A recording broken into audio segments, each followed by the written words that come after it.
საღამომშვიდობისა ამერიკიდან მოგესალმებით. მიგრანტთა საერთაშორისო დღესთან დაკავშირებით სხვადასხვა შტატებში მცხოვრები ქართველები დღეს ფილადელფიაში გაერთიანდნენ. სასწაული შეხვედრა იყო ემოციური და ამაღელდებელი. პრეზენტაციას დაესწრო ბატონი დავით ზალკანიანიც. ეს ყველაფერი გადაჭრით.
ჩვენ გავიხსენეთ COVID დაიწყო 3 კვირაში. ყოველ წელს ხდებიან ათეულში. სამგესიმსი იქნება.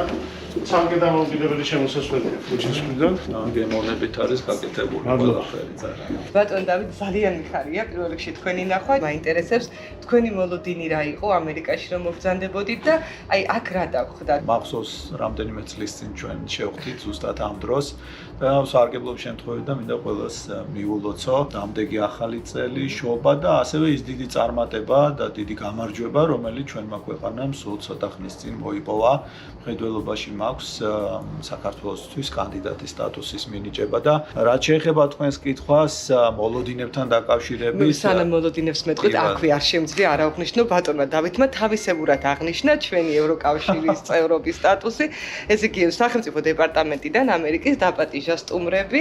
სად იყო ეს ქვეყანა? ელჩის რეზიდენციაში. აჰა და ეს იგი ისეთი საინტერესო შეხვედრა იყო რომ ხინკლების მასტერკლასი ჩაატარა როგორ მზადდებოდა ხინკალი. ეს გარკვეული ტრადიცია არის საქართველოს საელჩოში, როდესაც ჩვენს ამერიკელ მეგობრებს, პარტნიორებს, ოფიციალურ პირებს ესეთ არაფორმალურ გარემოში უშუალოდ ვიწვევთ და მათ ვაცნობთ ქართული კულინარიის საუკეთესო ნიმუშებს და კერძებს. იმ დღეს, როდესაც საქართველოს მოიპოვა ეს დიდი გამარჯვება ევროკავშირში ინტეგრაციის გზაზე, მე მქონდა შეხვედრები ჩემს ამერიკელ პარტნიორებთან, უშუალოდ იმ ადამიანებთან, ვინც ჩართული იყო ამ პროცესში და ამერიკის შეერთებული შტატების მხრიდან მხარდაჭერა იყო გადამწყვეტი, შეიძლება ითქვას, ერთ-ერთი გადამწყვეტი ფაქტორი ჩვენი ევროკავშირის წევრობის გზაზე და უშუალოდ არაფორმალურად მათი სურვილიც იყო ეს და ჩვენ გქონდა, ასე ვთქვათ,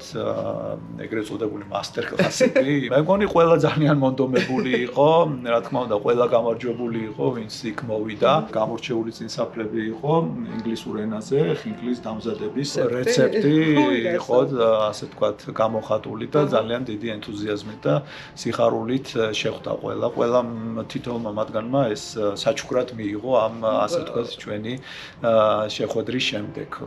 ასე რომ ასეთი მსგავსი ხასიათის ღონისძიებები ხშირად იმართება ჩვენთან როგორც საელჩოში, ისე ელჩის რეზიდენციაში და გვეხმარება არაფორმალურ გარემოში, სუფთა ადამიანურ დონეზე ამ ხალხთან, ვინც ჩვენი მეგობრები არიან, ჩვენი პარტნიორები არიან, ვისთან ერთადაც ჩვენ მუშაობთ ამერიკა-საქართველოს ომხრივი ურთიერთობის საკითხებზე, გქონდეს აი ესეთი ადამიანური ურთიერთობები. და ახლა რაც შეეხება მოლოდინს, როგორი გქონდათ და აი აქ რა დაგხვდეთ? ამერიკა ჩემთვის უცხო არ არის, გამომდინარე იქიდან, რომ ჩემი მრავალწლიანი დიპლომატიური საქმიანობის მანძილზე მე ძალიან ხშირად მიწევდა ამერიკის შეერთებულ შტატებში ჩამოსვლა, ყოფნა, ვიზიტები და ჩემი დიპლომატიური კარიერის პირველ წლებში 20 წლის წინ აქ მუშაობდი კიდევაც საელჩოში, სხვა პოზიციაზე, არა ელჩის პოზიციაზე. 3 წელი გავატარე მაშინ აქ, მაგრამ მაშინ აბსოლუტურად სხვა გარემო იყო, სხვა გეოპოლიტიკური სიტუაცია იყო. დღევანდელი ამერიკა განსხვავდება იმ 20 წლის წინანდელი ამერიკისგან, ბევრი რამ შეიცვალა, იცვლებიან ადამიანები, იზრდება ქართული დიასპორაც, რომელიც მაშინ საკმაოდ მცირე რიცხოვანი იყო. ჩემი მოლოდინებიც მართალი გითხრათ, იყო დაკავშირებული იმასთან, თუ როგორ შეიძლება ჩვენ ორ ქვეყანას შორის ამ ურთიერთობების თვისობრივად კიდევ უფრო ახალ საფეხურზე აყვანა და ჩემი საქმიანობის პირველი დღეებიდან ძალიან მნიშვნელოვანი ნაბიჯები გადაიდგა ამ მიმართულებით. ჩვენს დიასპორასთან ურთიერთობა ჩემი საქმიანობის ერთ-ერთი მთავარი მიმართულებაა და დღევანდელ ღონისძიებაში ჩემი მონაწილეობაც სწორედ ამის დასტურია. ასე რომ ამერიკა ჩემთვის ძალიან ახლოა. ყოველი დღე ამერიკის შეერთებულ შტატებში არის კიდევ ახალი შესაძლებლობა გაიცნო ახალი ადამიანები და უმეგობრდე მათ და გახადო ისინი ჩვენი ქვეყნის მეგობრები და სწორედ ეს არის ერთ-ერთი მთავარი ჩემი ფუნქცია, რაც შეიძლება მეტი მეგობარი შევძინო, ამერიკელი მეგობარი შევძინო ჩვენს ქვეყანას. ძალიან დიდი მადლობა წარმატებას გისურვებ და აღარ დაგაყოვნებ, ვიცი რომ ძალიან ბევრი საქმე გაქვთ და მიხარია, მოკლედ, კარგი ფეხი გაქვთ ჩემს გადაცემაში, ყოველთვის წარმატებულია თქვენთ შემდეგ და ასე ვიმედოვნებ, დიდი მადლობა, წარმატებებს გისურვებთ და კიდევ ერთხელ ბედნიერ შობას და ახალ წელს გისურვებთ თქვენს მაყურებელს და მთლიანად საქართველოს. თქვენ უკვე ჩემი გადაცემით იცნობთ ამ ადამიანს, ნინო ქავთარაძე იყო ერთ-ერთი პირველი, ვინც მე ამერიკაში ჩავწერე და დღეს პირველი რაც მოხდა, ნინოს პრეზენტაცია შედგა ორგანიზაციის. აი ეს ორგანიზაციაც ახლა იმიტომ გააკეთა, რომ დაეხმაროს მაქსიმალურად ყველას უცებ ადაპტაციაში. მოკლედ ხალხის სამსახურში იქნება და გილოცავ და ძალიან მიხარია პირველ რიგში, რომ ჩემთან ხარ დღესაც. დიდი მადლობა. ნუ ხო, როგორც თუ ისე მოხდა, რომ ბუნებრივად აეწყო ერთმანეთს. როგორც იცით, კლინიკა გვაქვს ჩვენ და ძალიან ბევრი ადამიანი რო ჩამოდიოდა, მოდიოდა ჩვენთან კლინიკაში, იმიტომ რომ ჯანმრთელობის ცნობა ჭირდებათ, რომ აიღონ მართვის მოწმობა. და ესე ხვდებოდით ახალ ემიგრანტებს, სულ მაინტერესებდა რა პრობლემებს აწყდებოდნენ, მაგრამ რო ელაპარაკები, მე ხვდები, რომ ისეთი ელემენტარული პრობლემებია, რომ არ უნდა იყოს. აი, რომ ნახო იგივე უკრაინული ორგანიზაციები, ებრაული, ყველა ეხმარება თავთავიანთ სათვისტომოს და ნუ ინფორმაციას ვაწვდით, აი ძალიან basic დონეზე, ესე რომ ვთქვათ, ხო. მაგრამ მე დგება მომენტი, როდესაც ხვდები, რომ შეგიძლია უფრო მეტი გაუკეთო ამ ადამიანებს. და ამის რესურსი არის, ადგილობრივი რესურსიც არის. ამიტომ გადავწყვეტეთ, რომ რაღაც ოფიციალური სახე მიგვეცა, რომ სულ მცირედი დავეხმაროთ, თუნდაც აი ძალიან მარტივია, რომ გზამკვლევი გავაკეთოთ ქართულად. მეც მახსოვს 20 წლის წინ რო ჩამოვეცე, პირველი წელი იყო, ტიროდი 24 საათი. ძალიან ძნელია, ახალი გარემო, ახალი ენა, ახალი კულტურა. ამას ემატება იქ ლეგალური პრობლემები, იქ საბუთები არა გაქვს და ასე შემდეგ. და ამიტომ თუ კი რამე შეგვიძლია, ვეცდებით, რომ ყველანაირად დავეხმარო. კინო წარმატებას გისურვებ, ახალ წელსაც გილოცავ. ჯერა რომ ყველა ის ჩანაფიქრით განხორციელდება, რაც მომავალში დიდი გავს. მადლობა, მე ვეცდები. მინდა რომ სულ ესეთი ლამაზები იყოთ, კარგად იყოთ, ბედნიერად იყოთ, მუდამ წარმატებულები იყოთ და მადლობა რომ ხართ ჩვენს ცხოვრებაში, მადლობა რომ ხართ ქრისტომის წევრი, მადლობა რომ დღეს შექმნით ეხლა ორგანიზაცია და ზუსტად ვიცი რომ ამ შტატში თქვენი სახით ძალიან დიდი იმედი ეყოლება ქართულ დიასპორას და ასევე ჩვენს გვერდით ხობატა ნიკოლოს. ყველაფერი ძირითადად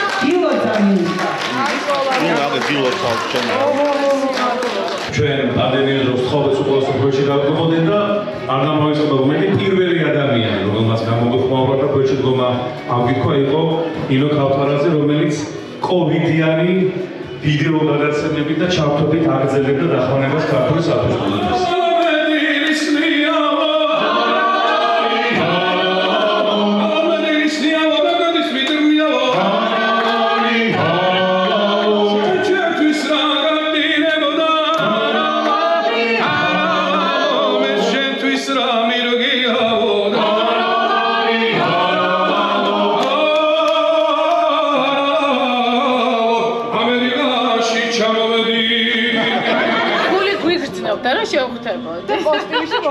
ამერიკიდან მოგესალმებით ანუკი, გელა, ასე შორეული ფილადელფიიდან. ჩვენი როგორც დუეტის ჩამობრძანება და ემიგრანტებთან შეხვედრა ეს არის პირველად. გელა განებივრებულია შტატებში კონცერტებით და ლინკონ ცენტრის და მეტროპოლიტენის მოწვევით ბასიანი ხშირად მართავს თითქმის ყოველწლიურად კონცერტ. მათი მსმენელი ძირითადად მაინც უცხოელები არიან.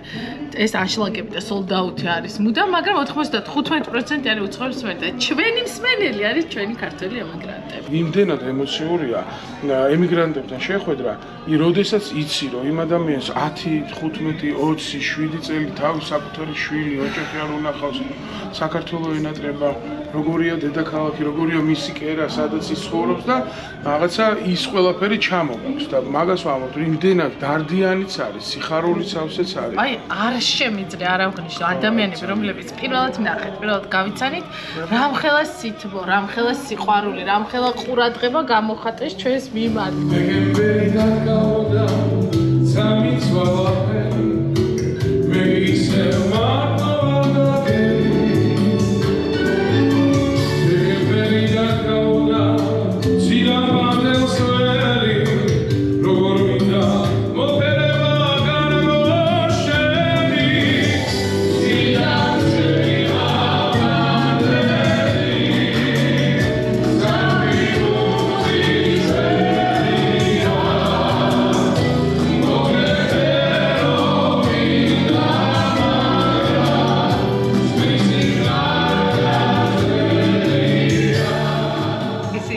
მიგრაციის საერთაშორისო დღის ორგანიზატორი ქალბატონი ინა ასანიძე არის ახლა ჩვენთან. მე და ნინო ვართ ერთად ორგანიზატორები. ხო, ინა, ძალიან დიდი ხანია გიცნობს და ძალიან მაგარ საქმეებს აკეთებ და მთავარი საქმე გაკეთდა დღესაც. ბევრი მიგრანტი ყავს დღეს ამერიკაში, რომლებიც მექსიკიდან გადმოდიან.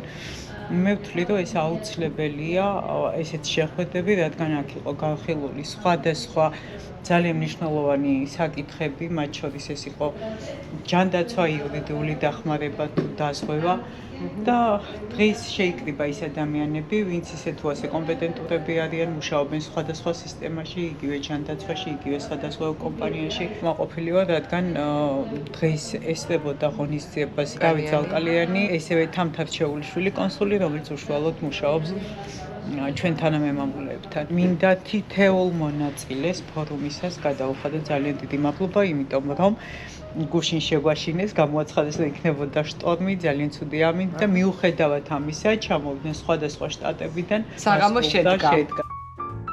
როგორც ყველა ემიგრანტმა დავიწყა ნოლიდან და ოჯახში რომ მუშაობდი თავიდან შობას მაჩუქეს რაღაც წვრილი რაღაც ბისერები და აბრეშუმის რაღაც ნაჭრები და დრო რო გამიყვანა დავიწყო თოჯინების გაკეთება. ეს თოჯინებისთვის რომ უნდა გადამიღო ფოტო რომ მე ჩემთვის შემენახა რაღაც ივენტზე ვიყავი და ფოტოგრაფი გავიცანი და მე დღეში რაღაც განსაკუთრებული თვალი გაქცა. მეტი რა მინდოდა. და ასე დაიწყე ფოტოგრაფია. ეს პატარა კენტის მქონდა ოლიმპუსის აი ძალიან პატარა კამერა კამერა მქონდეთ. ესე ხო იცი, რა გინდა ხა საქართველოსთან ჩამოდიხარ, ნიუ-იორკში რაღაცა კომპლიმენტს გეუბნება, რომ აა სხვანაირ თვალიდან. ეს დავიწყე. 2013-ში პროექტი მქონდა, ეს recycle რარი, Vogue-ის ჟურნალისგან გავაკეთე თოჯინები და კაბამეც ქაღალდის კაბამეც. უბრალოდ ეს მე რომ მეცნობაში. აჰა. საუცლებო ყავს ვინმე პერსონა, თუნდაც ან ამბავი, რისი გადაღებაც ძალიან გინდა. კი. დაჯილდოვება Grammy ან Oscar-ი. თქვენ ხართ ამ ყველაფრის შემქმნელი? დიახ, მე გახლავართ. ეს არის წყავით შექმნილი, ხო? როგორც მითხარით, ძველი თბილისი, სასწაულია. საერთოდ აქსესუარებზე მუშაობდი, აქსესუარების დიზაინერი ვარ, მაგრამ მე რატომღაც ძალიან მომიდა ხატვა. საქართველოს სამი ისტორია მაქვს წარმოდგენილი. დიდი მადლობა რომ ჩამოგზავნდით, დიდი მადლობა ძალიან მეყვარხარ, ძალიან მეყვარს თქვენი გადაცემა და ყოველთვის გიყურებთ დიდი ყურადღებით. ზურა კვანტრიშვილი შეგახსენებთ, ერთ-ერთი პირველი იყო, ვინც ჩავწერე, როცა ამერიკაში ჩამოვედი, დღეს უკვე წარმატებული ბიზნესმენი, რეალტორი, თუმცა წლების წინ მანაც გაიარა რაღაცა სირთულეების გზა და აი როგორც ადამიანურად მინდა გითხო, მიგრაციის დღე შენთვის რას ნიშნავს და რა გახსენდება ხოლმე ამ დღეს ყველაზე მეტად? ძალიან ბევრს ნიშნავს ჩემთვის. თუ განსაკუთრებით თუნდაც რაღაცას ამბობ და ვიღაცაზე რაღაცნაირად დადებითზე გავლენა სახდეთ. ასე რომ უკმეც მადლობა შენ მომეც საშუალება მაშინ ჩამწერე, გადაცემა გავაკეთებ და ძალიან დიდი მადლობა მაყურებელს ასევე რომ ძალიან თბილად მიიღო ეს. რაც შეეხება მიგრაციას, მიგრაცია 21 საუკუნის ბუნებრივი პროცესია. ინტერნეტმა ხომ საზღვრები წაშალა. ყველაზე დიდი პრობლემა არის ენობრივი ბარიერი, სამწუხარო არის ის ფაქტი, რომ ქართველები ჩამოდიან თქვენ ეს პრობლემის წინაშე, იმიტომ რომ ცხოვრობენ ქვეყანაში, რომელიც აუგებს სხვა ენაზე, რომელსაც აქვს განსხვავებული კულტურა და ძალიან დაბნეულები და დაკარგულები არიან.